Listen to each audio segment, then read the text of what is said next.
এই মুহূর্তে আমি আছি হিউস্টনে, ব্রাজিলের ম্যাচ আমরা কভার করতে এসেছি। আপনারা জানেন আমাদের জাতীয় দলের ক্যাপ্টেন, ব্রাজিল দলের ভক্ত, তিনিও কিন্তু হিউস্টন এসেছেন ব্রাজিলের ম্যাচ দেখার জন্য। তার কাছ থেকে শুনবো আজকের ম্যাচ নিয়ে expectation. Jamal, what is your expectation? আজকে কি করবে ব্রাজিল? ব্রাজিল জিততে হবে, আর কিছু না ভাই, শুধু জিততে হবে, এটাই না। কি মনে হয় আসলে ব্রাজিলের চ্যালেঞ্জটা কোন জায়গাতে আছে নিতে হতে পারে?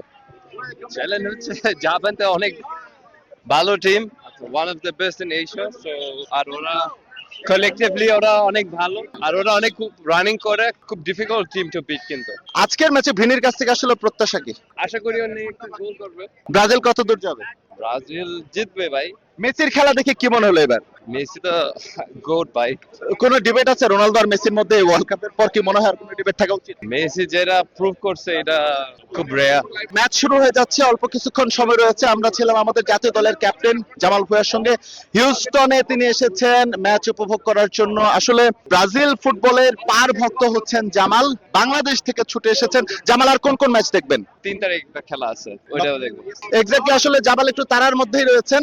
দেখতে পাচ্ছেন আপনারা, সবাই হচ্ছে আসলে ভেতরে ঢুকে যাচ্ছে। অবশ্যই ব্রাজিল জিতবে, অবশ্যই জিতবে 3-0 ইনশাআল্লাহ। কে কে স্কোর করতে পারে?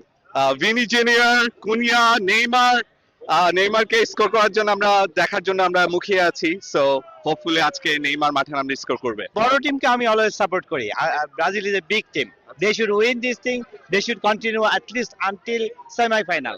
আজকের ম্যাচটায় ভিনিসিয়াসের নৈপুণ্যে ব্রাজিল জয়লাভ করবে এবং রাউন্ড অফ 32 থেকে রাউন্ড অফ 16-এ জায়গা করে নেবে।